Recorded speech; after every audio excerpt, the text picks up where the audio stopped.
So consecutive odd integers. Highlight that. Are odd numbers that go in order.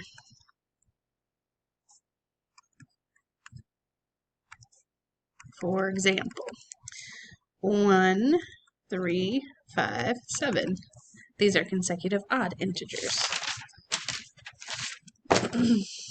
So we're going to look at consecutive integer problems now.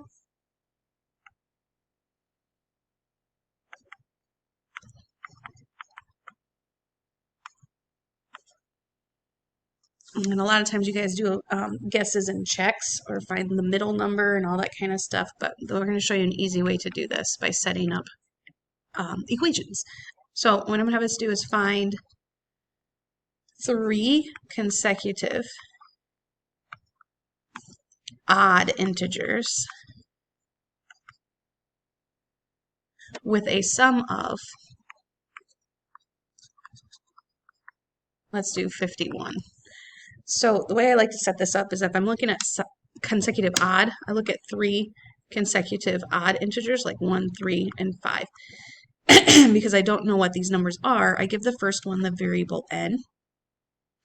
And then I look at the number 3 and I'm like, say, all right, how would I represent the 1 how would I represent 3 knowing that 1 is right here? So let's say, all right, if I had my n, which is 1, this would be 2 more, or 3 would be 2 more, so n plus 2 would represent my 3. And then 5 would represent our n, the first number, plus 4 more. So these are my 3 consecutive odd integers in, I guess, expression form. So when I look at the sum, I need the n for my first integer, the n plus 2 for my second integer, and then the n plus 4 for my third one. Their sum added together should equal 51. And so now when I look at combining like terms, I have an n and an n, so 3n plus I have a 2 and a 4, so 6 equals 51. I've actually written an equation that I can use to solve for my first value. And it looks like I'm going to subtract 6 from both sides. In doing that, I end up getting 45 equals 3n. N is multiplied by 3, so I'm going to divide by 3. So I get n equals 45 divided by 3 is 15. So the first number in my consecutive odd integer pattern is 15. So it would have to go 15, and then 2 more would be 17, and then 2 more would be 19. Okay, let's look at another one. Find 3 consecutive even integers that have a sum of.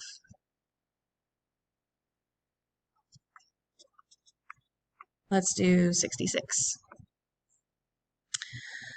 So I'm going to look at like 2, 4, 6. This would be n. 4 is 2 more than that, so 2. And then 6 is 2 more than that, so n, the first number, plus 4. So if I were to put their sum together, my first one would be n plus the second one plus the third one. And I know that that has to equal 66. So when I combine like terms, I end up getting 3n plus 6 equals 66. And then I go ahead and start solving. We've got it at plus 6, so let's subtract 6. So you have 3n equals 60. N is multiplied by 3, so we're going to divide by 3. So we get n equals 20. So your first number in your I guess your series should be 20, and then 22, and then 24. And to double check, when you add them up, you do get 66 in the end. Let's try find 3 consecutive integers that have a sum of, let's do negative 93. All right, so consecutive integers. Let's say 1, 2, 3. So if this is n, this would be n plus 1 more, and 3 would be our first number plus 2 more. So when I look at their sum, I'm going to take n plus the n plus 1 plus the n plus 2, and I know that has to equal negative 93. Combining like terms, I have my 3n plus 1 and 2 is 3 equals negative 93. Looks like I'm going to have to subtract 3 from both sides. So I get 3n equals negative 96. And then I'm going to divide both sides by 3. So I get n equals negative 32. And be careful with this because this is your first one, would be negative 32. The next one would be one more, which would put us at negative 31, and then negative 30.